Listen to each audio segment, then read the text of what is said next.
Le travail qui est présenté aujourd'hui, il a été produit principalement par l'équipe donc de l'UMRID, donc qui est basée à Caen et qui est une UMR mixte, Université de Caen CNRS. Et c'est la composante caennaise qui a travaillé sur ce sujet. Et alors, principalement, il s'agit d'une équipe de géographie physique, avec des gens qui travaillent dans le domaine de l'hydrologie et de la géomorphologie. Alors, il y a eu différents intervenants et nous sommes trois aujourd'hui à présenter. Donc, Mathilde Guillemois, qui est doctorante, donc une partie du travail s'inscrit dans le cadre du projet ERSP. Romain Relier, qui a développé tout le modèle qui va être présenté après, donc qui est maître de conférence et spécialiste d'analyse spatiale et justement de ces questions de circulation d'eau dans les paysages agricoles. Et puis moi-même, donc Daniel Delahaye, qui travaille depuis maintenant quelques années sur ces questions d'érosion.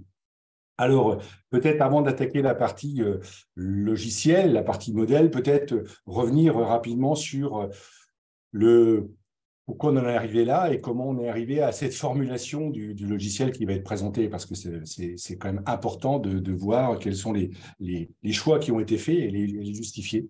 Donc, parler de contrôle du ruissellement et de l'érosion c'est déjà ancien, puisque des années 70, il y avait des travaux qui se sont intéressés à cette question, et on sait exactement bien comment une haie peut interagir avec le ruissellement et l'érosion, et comment elle peut stopper ce ruissellement et cette érosion.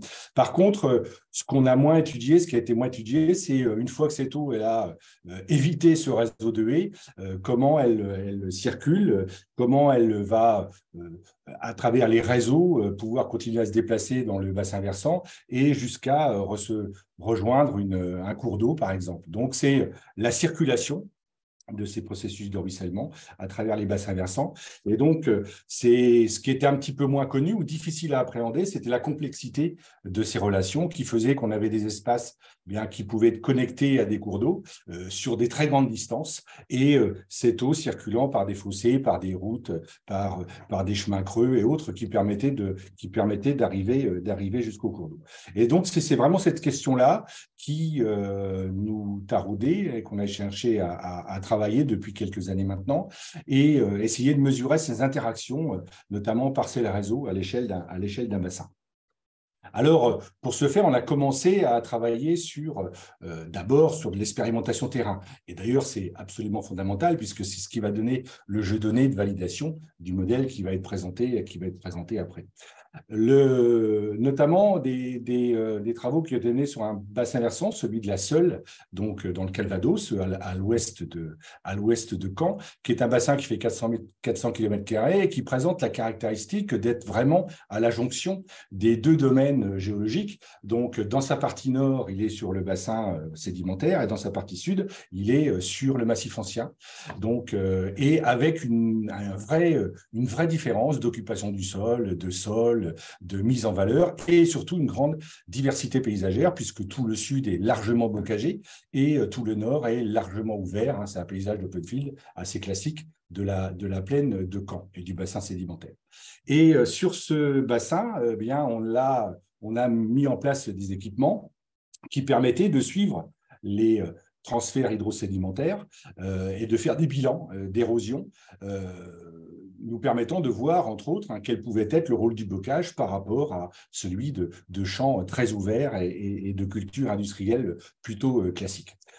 Ce qui ressort, alors vous voyez les chiffres, on est de l'ordre de la vingtaine de tonnes d'érosion de matière qui sortent du bassin versant par kilomètre carré par an, mais globalement, on a plus de transferts sur la partie bocage que sur la partie sédimentaire. Donc l'érosion, contrairement un peu aux idées reçues, l'érosion est plus importante sur la partie bocage et massif ancien que sur la partie sédimentaire, puisqu'on est plutôt sur des valeurs entre 15 et 20 sur le bassin sédimentaire, et on peut dépasser les 30 tonnes kilomètres carrés par an sur le bocage. Alors pourquoi ?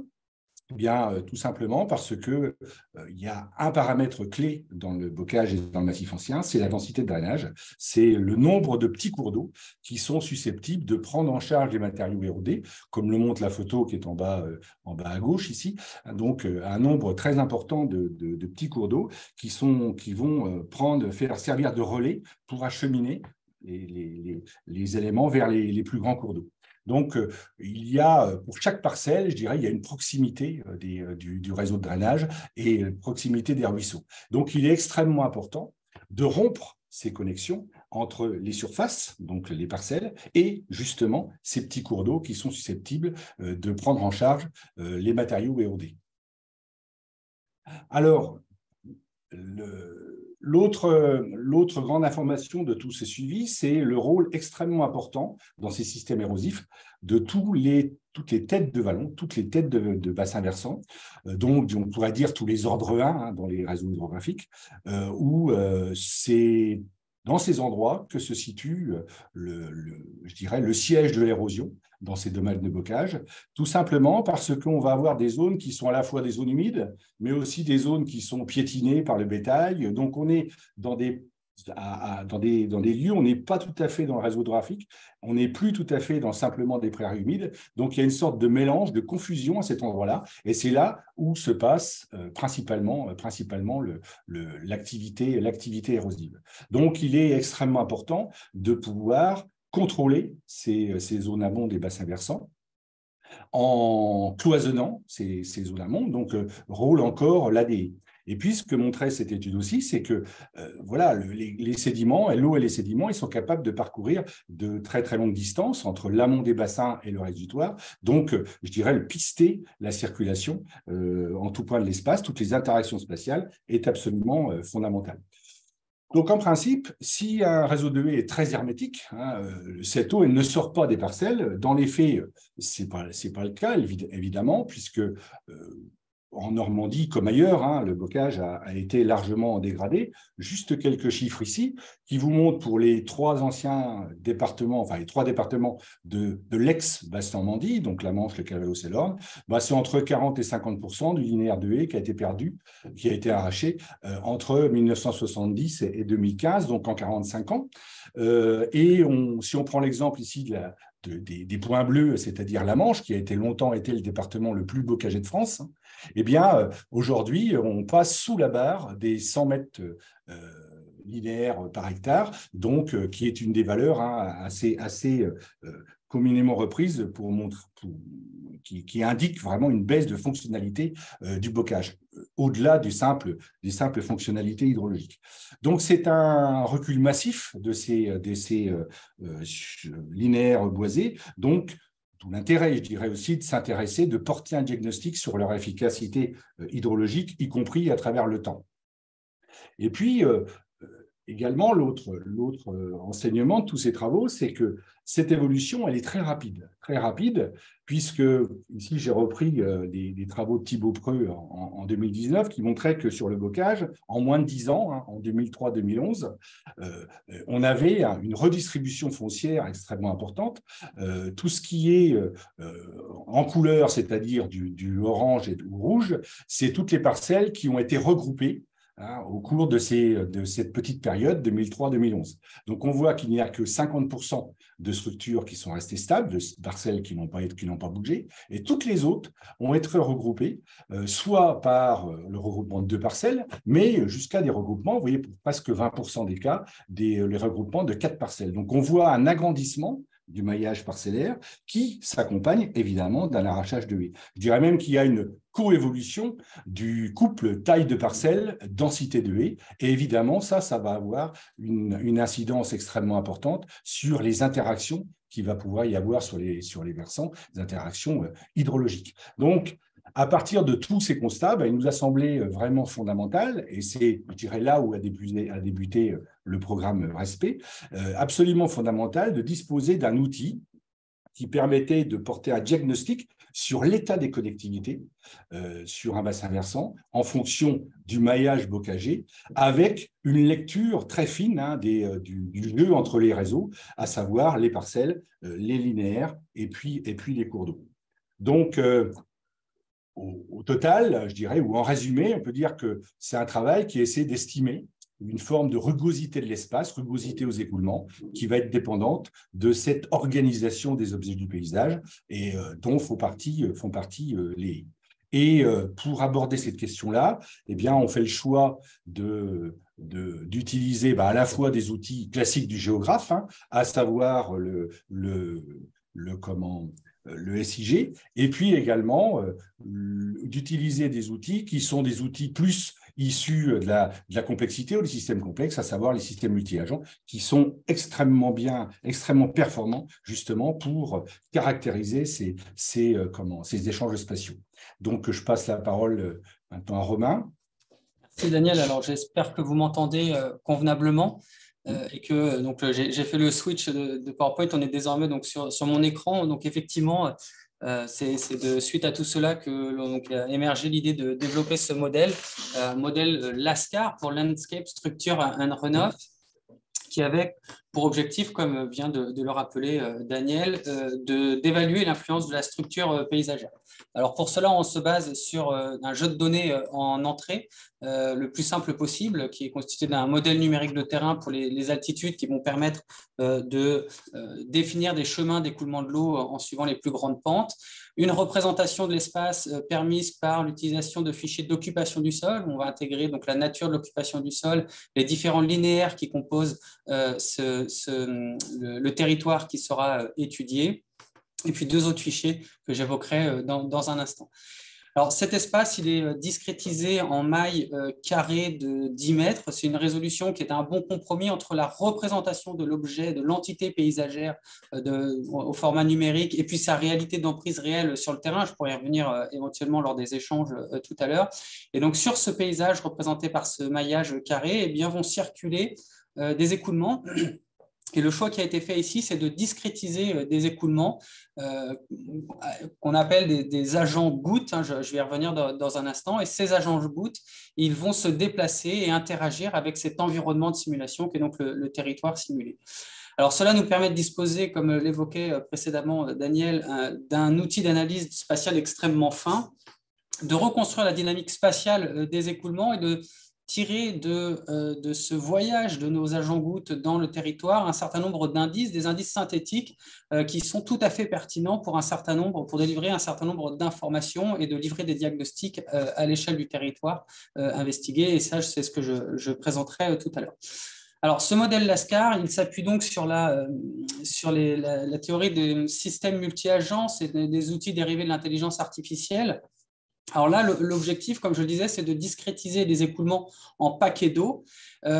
Ces paquets d'eau qu'on appelle agents gouttes, ce sont donc des agents qui vont se déplacer en regardant l'environnement de simulation avec un objectif, eh bien, à chaque itération, donc à chaque pas de temps de simulation, eh bien, de descendre vers le point le plus bas. Et au cours de ce voyage, depuis la zone de chute, qu'on pourrait représenter par la précipitation qui tombe sur le bassin versant jusqu'à l'exutoire, eh bien, en circulant dans ce territoire, l'agent goutte, il va enregistrer un certain nombre d'informations et ces indices vont donc être restitués, comme je l'évoquais tout à l'heure.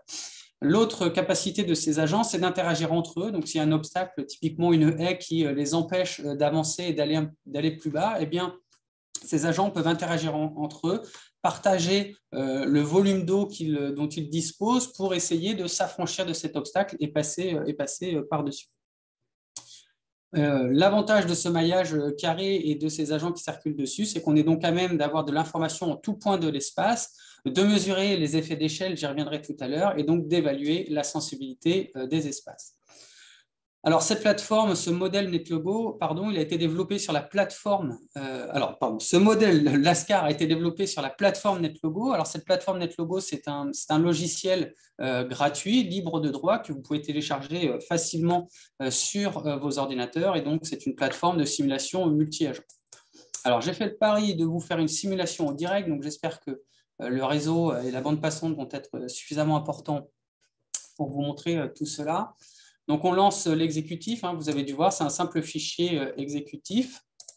Vous avez trois onglets ici en haut et donc la partie code qui se cache dans le troisième onglet, je ne vais pas le détailler. vous, en tant qu'utilisateur, voilà quelle interface vous allez avoir sous les yeux. Alors, un premier bouton qui permet de charger les données, j'y reviens rapidement. Je vous ai évoqué le cas du modèle numérique du terrain, du mode d'occupation du sol, et puis deux autres fichiers, un fichier numéro de parcelle qui à terme pourrait devenir le nom des parcelles, ce qui permettrait d'interroger directement la parcelle d'un ou d'une agricultrice. Et puis un fichier bordé de haies qui permet de mieux prendre en compte les haies de bord de route. Une fois que vous avez chargé vos données, on va initialiser ces données-là. Alors, que se passe-t-il pendant cette période d'initialisation? Eh bien, tout un tas de choses. Alors, tout d'abord, on a une fonction qui permet de remplir des cellules, qu'on appelle patch sous notre logo, donc des cellules qui seraient restées sans affectation d'occupation du sol. Alors, pour les sigistes qui nous écoutent, c'est souvent le cas, hein, bien évidemment, quand on convertit des données de type vectoriel, c'est le cas de la BD parcellaire que l'on récupère de l'IGN, ou encore de la BD des routes ou de la BDE. Lorsqu'on convertit en raster, il y a parfois des petits biais, et donc cela peut générer des cellules qui sont vides entre, par exemple, un cours d'eau et une haie, ou entre une parcelle agricole et une haie, et donc on a une fonction qui permet de remplir ces vides-là. Vous avez la possibilité de choisir si vous souhaitez que la simulation ait pour exutoire l'exutoire réel du bassin versant. C'est le cas sous les yeux, vous avez un bassin versant avec un exutoire qui se situe ici tout au nord en dessous de ma souris. Ou alors vous pouvez choisir d'avoir pour exutoire le cours d'eau. C'est-à-dire que dès qu'un agent-goutte atteint le cours d'eau, il meurt, il arrête de circuler. Donc, c'est le choix que j'ai fait ici pour cette présentation. Alors, la hauteur des haies sur talus a été fixée à 80 cm, la profondeur des fossés à moins 70 mètres. Là encore, c'est des données qui proviennent des données de l'IGN, parfois couplées avec des mesures sur le terrain. Néanmoins, c'est illusoire de pouvoir obtenir la hauteur de tous les talus ou la profondeur de tous les réseaux de fossés et réseaux de routes qui parcourent les différents territoires. Donc voilà, ce sont des variables qui sont modifiables. Nous, par défaut, pour la simulation que je vous présente, j'ai choisi celle-ci, qui est assez conforme à ce qu'on trouve dans nos bocages du nord-ouest de la France, en tout cas dans la partie normande. Alors, il ne faut pas se fier à la profondeur de la rivière. Hein. Là, on a volontairement accentué à moins 30 mètres, mais c'est pour être sûr que nos agents-gouttes tombent bien dans la rivière. Alors, si je fais un petit zoom sur ce que l'on voit sous les yeux, hein, vous voyez qu'on a donc un ensemble de cellules, de patchs, avec différentes couleurs. Donc ici, du rouge pour un fossé, du jaune pour une parcelle cultivée et du vert foncé pour une haie, et vert clair pour une prairie. Et puis, on a en gris ici quelques surfaces bâties. Alors, quand je zoome ici, j'ai la fiche d'identité de la cellule, donc du patch. Donc, cela me servira pour traiter un certain nombre d'indices en sortie de simulation. J'y reviendrai tout à l'heure.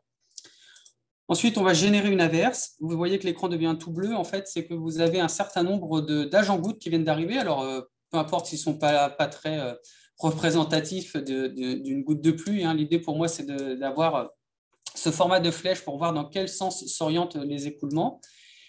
Et puis, on lance la simulation et donc les écoulements s'écoulent en suivant la pente. Alors, peut-être un petit zoom pour mieux voir ce qui se trame. Hop, ici, vous voyez que, alors par défaut, hein, pour des soucis de représentation, ici, l'infiltration se fait directement sur les surfaces en herbe. Donc, on considère qu'elles sont à même de pouvoir infiltrer des écoulements. En revanche, on considère que les surfaces cultivées sont totalement saturées, uniformément saturés d'ailleurs, et émettent du ruissellement. Et donc, les écoulements poursuivent leur chemin à la recherche du point le plus bas et vont se jeter dans le cours d'eau. Alors, vous voyez ici hein, l'impact d'une haie qui vient totalement perturber le déplacement de nos agents-gouttes, qui vont se retrouver à être déplacés sur la partie supérieure ici, et finalement tomber dans une cuvette et rester complètement bloqués. Alors, peut-être rapidement ici aussi, vous voyez qu'à l'inverse, on a une trouée, ou en tout cas, on a une haie qui n'est pas totalement hermétique, puisque les agents-gouttes arrivent à se faufiler entre cette haie. Alors, pour cela, on peut, à titre d'exemple, choisir de planter une haie sur talus à cet endroit-là. Hop, vous voyez, sur la partie gauche, j'ai rajouté un petit tronçon de haie. Hop, et je vais relancer la simulation. Et donc, que se passe-t-il? Eh bien, on a les écoulements qui continuent ici, et puis tout ce qui était à l'amont est cette fois-ci complètement court-circuité, et on met en évidence le rôle de la haie à cet endroit-là. Alors, vous avez la possibilité aussi sur cet écran de directement afficher un certain nombre d'indices spatiaux, donc représenter les chemins d'écoulement préférentiels, d'identifier les points d'entrée dans un réseau de fossés, la distance à un réseau de fossés en tout point de l'espace, identifier les haies bloquantes, les haies qui auraient pu être traversées, les surfaces qui sont connectées à l'exutoire, les distances parcourues pour rejoindre l'exutoire. Alors, je peux peut-être très rapidement vous en montrer un, mais bien évidemment, ce modèle, cette plateforme n'est pas faite pour de la représentation de données géographiques. C'est pour cela que sur la partie droite, eh bien, sur la partie droite, ici, vous avez la possibilité d'exporter des données que je vais présenter maintenant en revenant sur mon PowerPoint. Voilà, donc des données qui ont été traitées sous système d'information géographique. Alors, le terrain de jeu du modèle Lascar, pendant longtemps, ça a été le bassin versant du Lingère, un bassin versant qu'a présenté Daniel Delahaye tout à l'heure, donc un sous-bassin versant du bassin de la Seule, 15 km², pour moitié sous couvert de culture et pour autre moitié sous prairie permanente. Et ce bassin versant, il a fait l'objet de tests donc, derrière nos ordinateurs à tester le modèle Lascar, mais aussi sur le terrain, comme c'est évoqué tout à l'heure, avec un certain nombre de points de mesure en continu ou ponctuels qui ont été réalisés au cours du développement du modèle. Alors, voici ce que donnent en sortie les données traitées sous SIG, alors, avec des traitements qui sont assez simples. Sur ce bassin versant du Lingèvre, le modèle met en évidence donc, les haies bloquantes, les points de blocage donc, qui constituent l'endroit où les écoulements sont venus se bloquer contre une haie. En vert apparaissent les prairies qui ont permis l'infiltration des écoulements. Et puis, vous voyez les surfaces agricoles qui sont teintées ici d'une couleur beige jusqu'aux couleurs plus foncées. En fait, plus une couleur apparaît ici en couleur très foncée, et bien plus la connectivité au cours d'eau est facile. Autrement dit, considérons une parcelle. Si sur une de ces parcelles ici colorées en noir, on avait 100 agents, eh bien, plus de 90 des agents partis de cette parcelle ont réussi à rejoindre le cours d'eau. Donc, ce qui veut bien dire que le chemin d'accès à l'exutoire, qui est donc le cours d'eau, est extrêmement facile. Une surface ici, comme on peut le voir au sud du bassin en rose, ça veut dire que seulement 10% des agents ont pu rejoindre le cours d'eau. Et donc, pour rejoindre le cours d'eau, il y a tout un tas de seuils à devoir remplir, donc soit des réserves utiles à remplir dans des prairies, soit des haies à contourner, ce qui fait qu'on a des agents qui vont devoir se sacrifier au service pour pouvoir permettre à leurs camarades, eux, d'aller jusqu'au cours d'eau.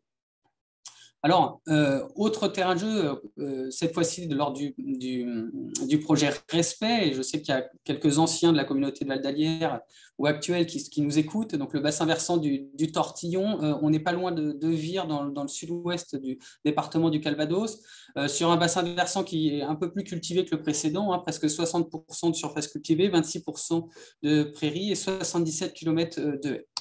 Alors, le modèle a mis en évidence que 60 km de haies ont un rôle hydrologique avéré sur les écoulements. Alors, ce qui est assez évident puisqu'on a tellement de surfaces cultivées que les haies les haies qui sont présentes sont sollicitées.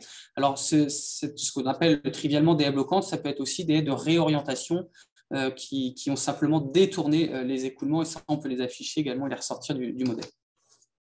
On peut voir également identifier d'où proviennent, de quel côté de l'haie en fait s'attaquent ces écoulements. Alors sur le terrain bien évidemment ou avec une carte topographique, c'est facile à deviner avec les courbes topographiques. En tout cas, on peut les représenter ici en sortie de modèle.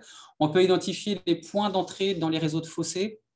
Et donc, identifier les endroits où il se trame des choses au cours d'un épisode ruisselant. Donc, concrètement, plus le point ici est important, et bien plus le nombre d'écoulements, enfin, plus les volumes d'écoulement, le nombre d'agents gouttes entrés dans le réseau de fossés ou de routes est important.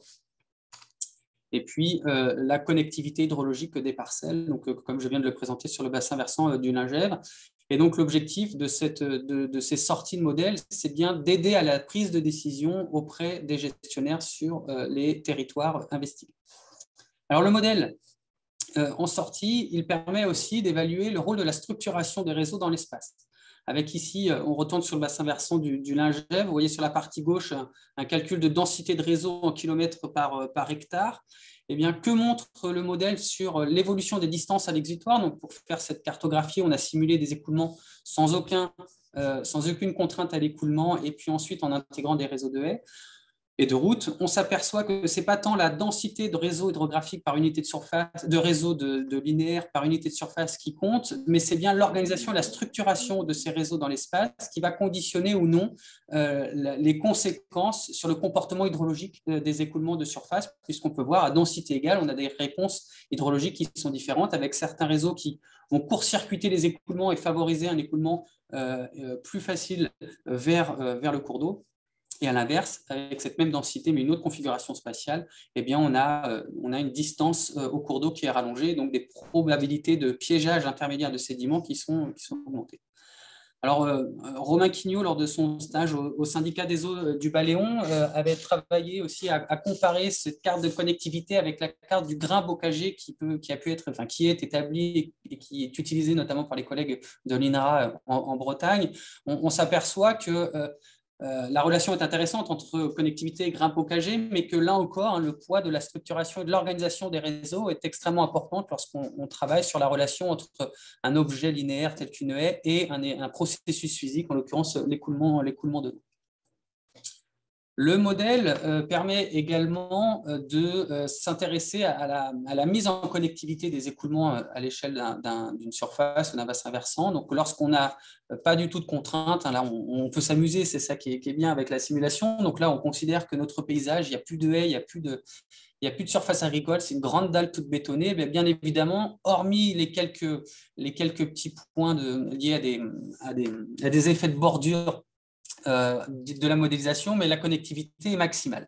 Dès lors qu'on intègre des réseaux linéaires de haies et de fossés, on s'aperçoit que la connectivité, elle chute à 85%. Donc, si on n'avait que des haies et que des fossés sur notre dalle en béton, eh bien, la connectivité, les haies et les réseaux routiers bloqueraient à hauteur de 15% la connectivité.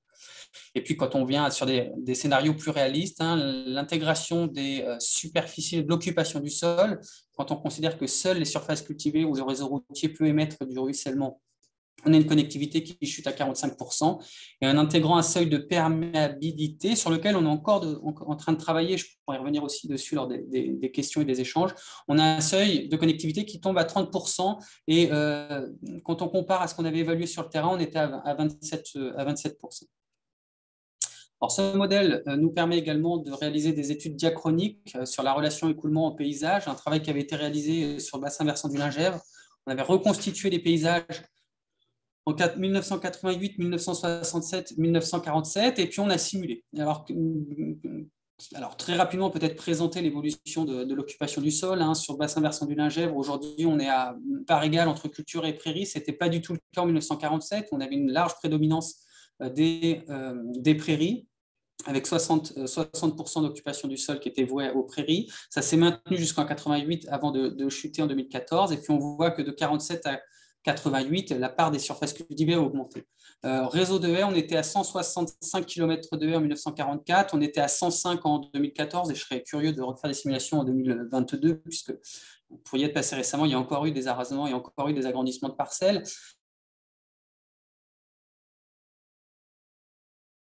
5,2% aujourd'hui. Et les simulations mettent en évidence des effets de seuil, et on s'aperçoit que la part des surfaces en herbe qui participent à la déconnexion était au maximum en 1948 avant de décroître en 2014. Donc là, ça semble traduire qu'on a modifié les paysages depuis 1947, mais jusqu'en 1900, début des années 90, on s'attaquait à des parcelles qui n'avaient, je pense que c'est la conscience des anciens du territoire, faisait en sorte qu'on ne touchait pas, on ne remodelait pas n'importe quoi, et que les logiques ont un petit peu changé depuis les années 2010, où là, on va retourner n'importe quelle parcelle, en tout cas, on va agrandir, on va simplifier la trame paysagère de manière un peu plus anarchique, et les conséquences se ressentent sur la connectivité au cours d'eau.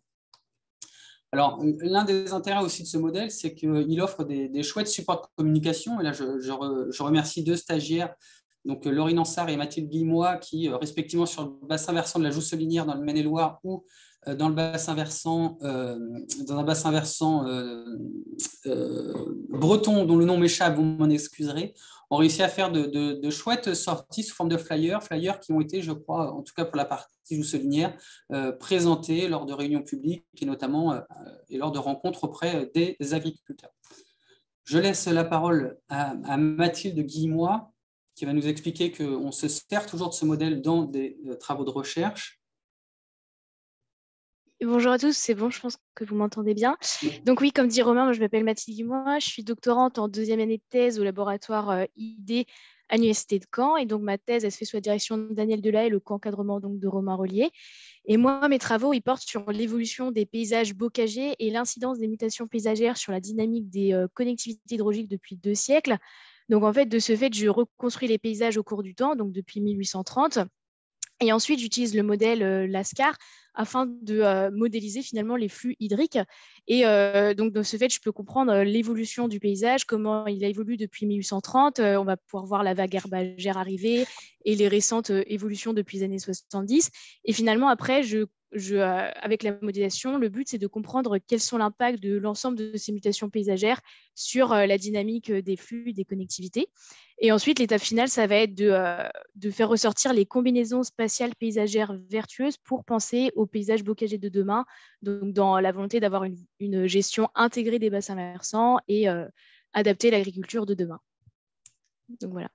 Merci, Mathilde. Alors pour terminer ce webinaire et avant le temps d'échange, on a souhaité faire intervenir des intervenants extérieurs puisque dans le cadre du projet Respect, on parle d'un modèle Lascar depuis tout à l'heure, mais dans les faits, on en a développé 2.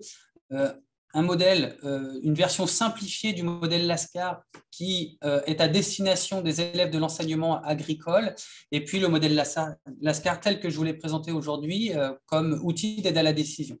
Et en guise de conclusion, on souhaitait vous faire part de 2 retours d'expérience.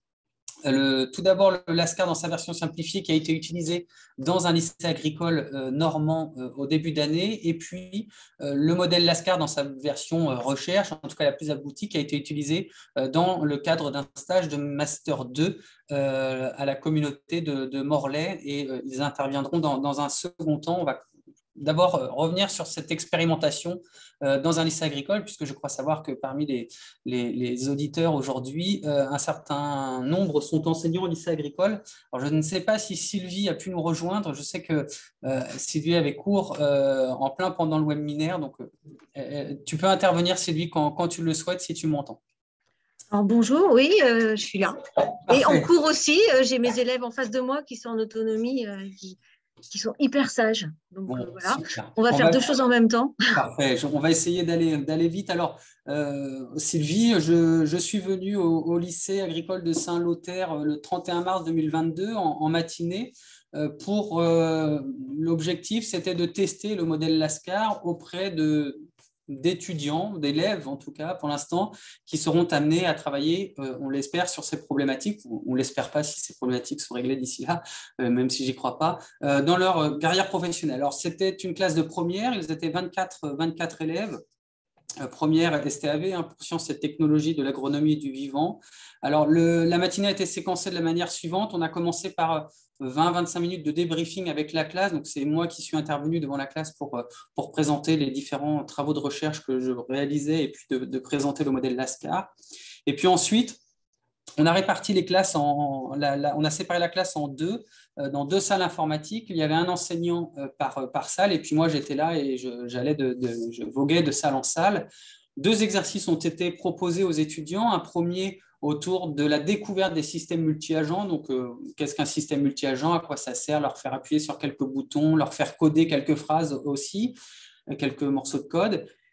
Et puis un deuxième exercice appliqué sur le paysage autour du lycée. Là, l'objectif, c'était de lancer des simulations telles que j'ai pu vous les présenter tout à l'heure, mais dans l'environnement immédiat du lycée agricole.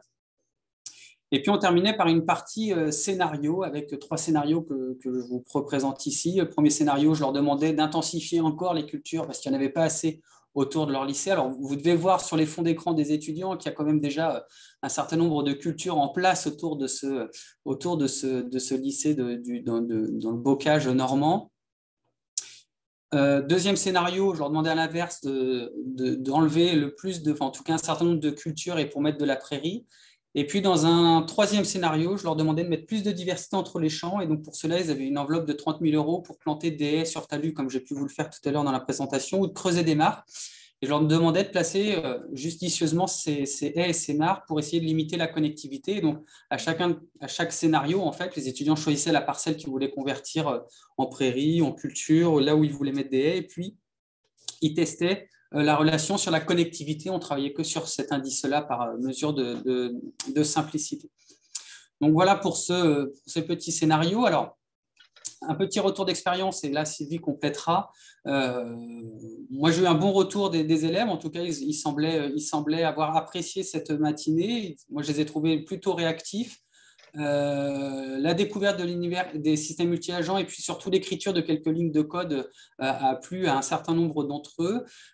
Et il est clair que le second exercice leur a davantage plu car il était beaucoup plus immersif. Le fait de voir l'environnement de leur lycée affiché sur un écran avec lequel on peut interagir, ça leur a beaucoup plu. Alors, dans les retours un peu plus négatifs, un premier qui semble trivial mais qui le dépasse, c'est la taille des écrans dans les lycées agricoles. Alors, c'est vrai qu'on a un peu plus de chance, nous, à l'université, on a des écrans qui sont plus grands, donc le modèle est dimensionné pour un écran assez standard, et dans les lycées, l'écran est tout petit, ce qui fait qu'il y a un certain nombre de boutons qu'il fallait aller chercher et qui perturbaient donc un peu la bonne exécution du modèle. Est-ce que c'est une question ouverte, est-ce que ce modèle est pertinent pour des lycées qui se situeraient en dehors du nord-ouest de la France? Ce que je veux dire par là, c'est qu'on a ici des étudiants qui sont sensibilisés à la notion de bocage, puisque c'est un paysage qui leur est familier. Est-ce que dans d'autres contextes paysagers, on aurait des étudiants tout aussi intéressés? Ça, c'est une vraie question. Le paysage que vous voyez ici sur les écrans des étudiants, il a été préparé en amont. Il a fallu faire un certain nombre de traitements sous système d'information géographique. C'est moi qui m'en suis chargé avec des étudiants de l'université de Caen. Donc, ça, ce sera compliqué, c'est clair, de pouvoir préparer un paysage adapté à chaque lycée. Donc, est-ce qu'il y aura autant d'engouement si je prenais un lycée breton à faire avec les étudiants des simulations autour du lycée de Saint-Lô? Ça, c'est une autre vraie question. Et puis, dans quelle mesure ma présence, en tout cas la présence d'un intervenant extérieur, n'a pas aussi surstimulé les étudiants, et que si on n'avait que l'enseignant, on sait qu'ils ont tendance parfois à se lasser, et donc peut-être qu'ils auraient pris moins de plaisir à faire cette expérience. Alors, je ne sais pas, Sylvie, si tu veux compléter. Alors justement, j'étais en train de leur demander, parce que dans une des deux salles, malheureusement pas celle où on a eu des soucis avec les écrans, mais dans l'autre, ils ont mis des écrans plus grands. Donc j'ai dans l'espoir qu'ils changent aussi les écrans dans la première salle. Donc ça, c'était le côté matériel. Après, je pense qu'on a manqué un petit peu de temps aussi pour bien tout préparer, tout faire. 2 heures, enfin, il n'y avait pas assez de temps en fait, je pense, pour ça, pour que les élèves s'imprègnent bien du truc et prennent plaisir à le faire. Malgré tout, ils ont pris plaisir parce qu'aujourd'hui, ils sont quand même dans la demande de manipuler, de faire les choses, de voir, et puis travailler seul ou en binôme. Ils sont plus concentrés dans leur travail et ils peuvent mieux s'investir. En plus, faire venir quelqu'un de l'extérieur, quelqu'un qui vient de l'université de Caen, c'est les valoriser, c'est voir qu'on s'intéresse à eux, et je trouvais ça pas mal. Merci. Alors, je ne sais pas s'il y a des questions. Alors après aussi, dans le déroulé, c'est que j'ai eu la chance d'être invitée.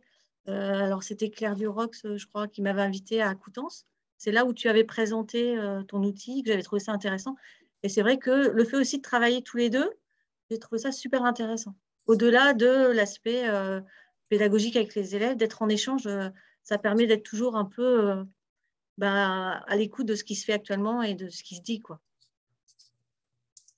Merci Sylvie. Alors, ce que je propose, Sylvie, c'est que s'il y a des questions, on va attendre la fin du webinaire et éventuellement, j'y répondrai tout seul si tu dois reprendre ton cours. En tout cas, merci beaucoup. Je vais simplement couper mon son et puis j'écoute. J'ai une oreille qui t'écoute et une oreille qui écoute mes jeunes.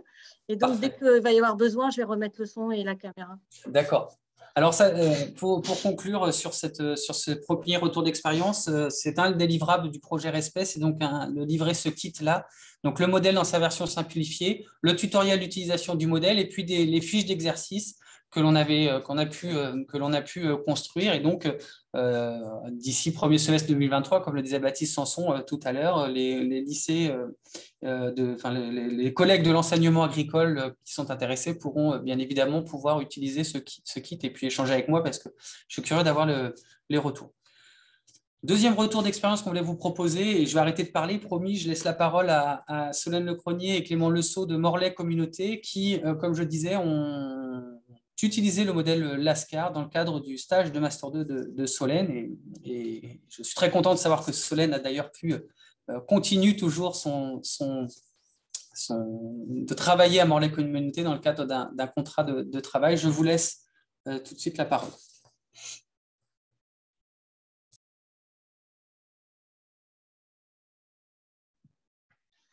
Bonjour, je ne sais pas si tout le monde nous entend bien. Ok, très bien. Si, on vous entend.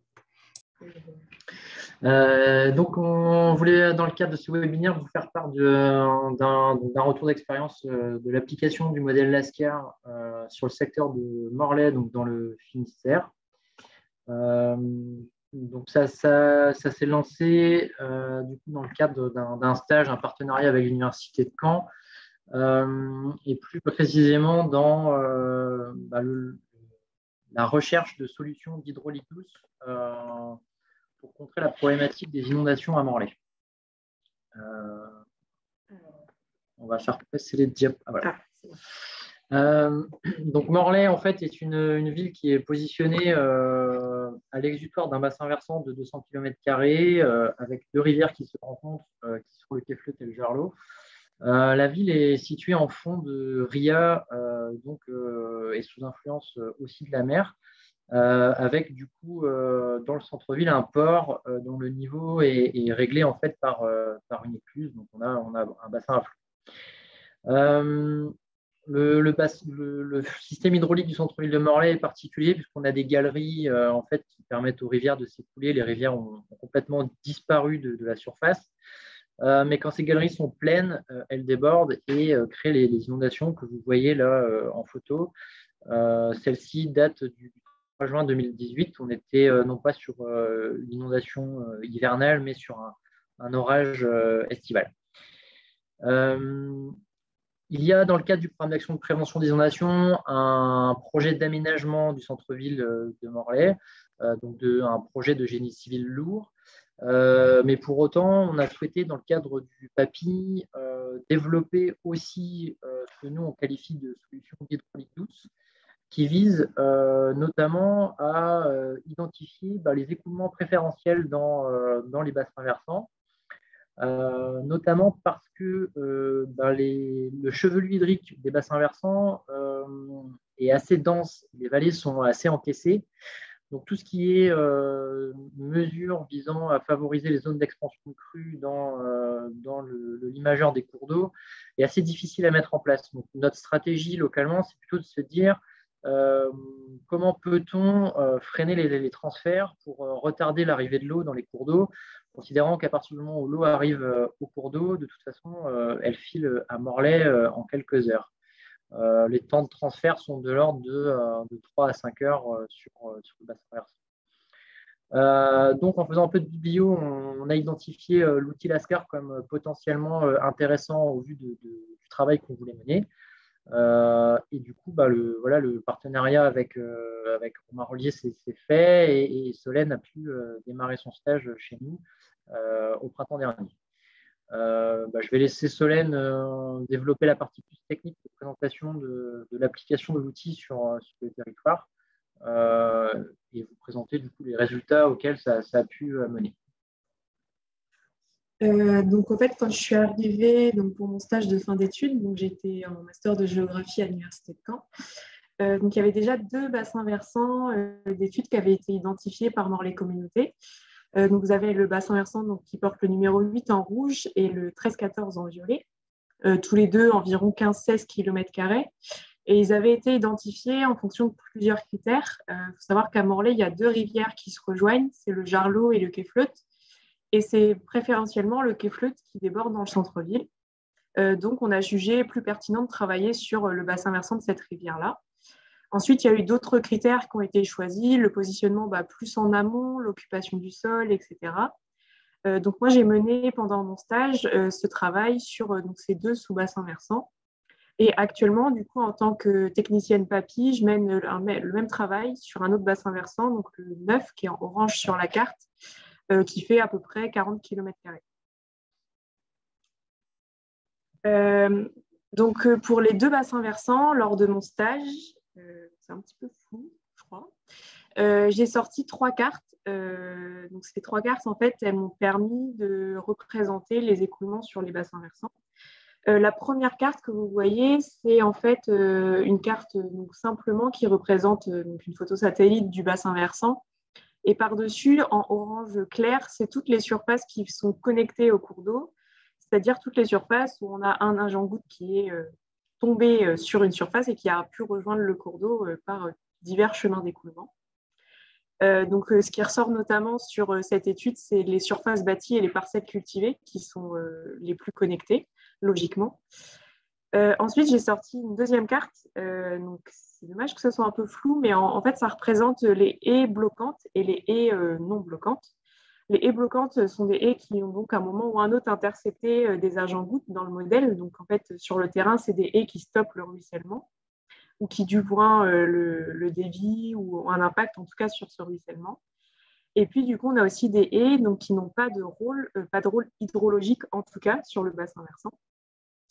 Donc pour ça, le modèle il est hyper intéressant parce qu'il nous permet de déjà voir ici dans le paysage existant qu'on a quelles sont les entités qui sont importantes dans le rôle hydrologique, quelles entités permettent dès aujourd'hui de stopper les écoulements. Et donc, moi, le choix a été fait aussi en lien avec Morleco d'inventorier toutes les trouées de talus. Donc ça, c'est dans la perspective d'aller entretenir le bocage qui est déjà existant. Donc, par exemple, on peut poser ces trouées de talus sur les haies que le modèle nous fait ressortir comme bloquantes et donc aller identifier des aménagements, des aménagements sur des talus qui sont déjà existants. Donc avant de faire des nouveaux travaux, déjà, on peut consolider le bocage existant. Et donc, la dernière carte que j'ai sortie, donc Romain en a montré une dans son diaporama tout à l'heure, c'est en fait un taux de connectivité de chaque parcelle. Ce taux de connectivité, il est calculé, je ne sais plus si Romain l'a dit, mais c'est un rapport entre la surface de la parcelle et la surface qui est connectée. Et donc, en fait, cette carte, donc, elle est très parlante, elle est très pédagogique, elle est facile à lire et surtout, elle permet d'un seul coup d'œil de repérer les zones en fait, où on a le plus de parcelles qui sont fortement connectées au cours d'eau. Et donc, les zones où on a le plus d'enjeux en termes que ce soit de ruissellement, de qualité de l'eau, d'érosion, etc. Et donc, aussi représenter donc, les haies bloquantes, les portes d'entrée dans les fossés, etc. Ça permet d'avoir une analyse complète en fait, des connectivités hydrologiques sur un bassin versant. Le but de Morleco, c'est en fait d'implanter des haies sur talus dans une logique d'hydraulique douce en fait, pour limiter les écoulements. Donc pour ça apparaissait complètement utopiste de vouloir replanter des haies sur talus autour de toutes les parcelles qui étaient connectées. Donc, le choix a été fait de s'intéresser uniquement à certaines parcelles qui ont été classées prioritaires. Donc ça, elles ont été classées prioritaires selon trois critères: leur occupation du sol, leur surface, leur taux de connectivité. Et donc, sur les 2 bassins versants, j'ai pu ressortir 87 parcelles que j'ai identifiées comme prioritaires et pour lesquelles j'ai réalisé donc, des fiches, comme vous le voyez sur le diaporama, qui permettent d'identifier la parcelle. Ici, on a une capture d'écran qui est directement issue du modèle Lascar, qui permet en fait de voir les chemins d'écoulement des agents-gouttes depuis la parcelle jusqu'au cours d'eau. Et puis après, 3 petites questions que j'ai posées pour identifier en fait les enjeux sur chaque parcelle. Est-ce qu'on est plutôt sur un réaménagement nécessaire d'une haie sur talus? Est-ce qu'on est plutôt sur un entretien de bocage des existants avec la présence de trouées de talus?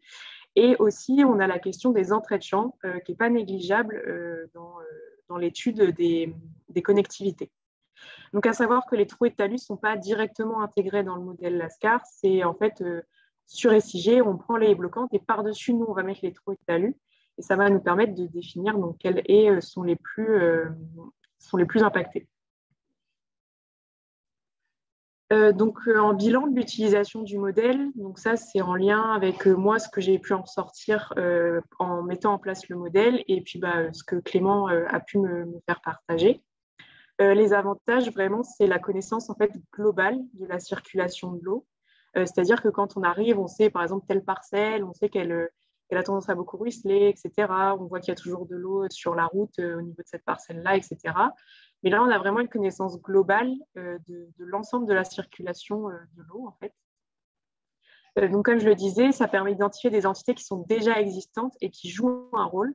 Donc, ces entités, on sait qu'il faut les protéger, qu'il faut aller même parfois combler les brèches, etc., pour que ce soit 100% efficace.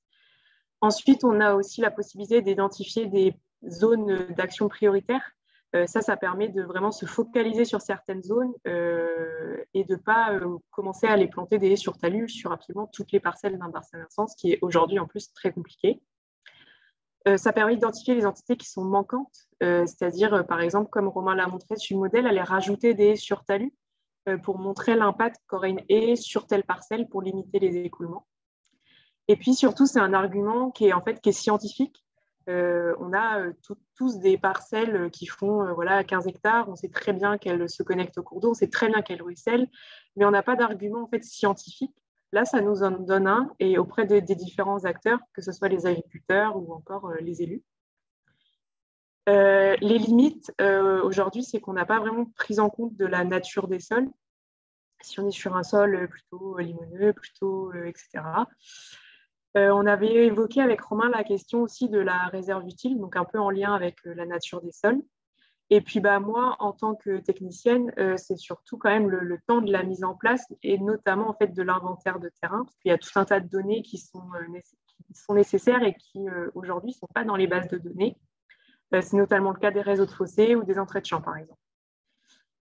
Et donc, la suite, c'est de proposer, donc c'est que je propose des aménagements qui permettraient de limiter les connectivités.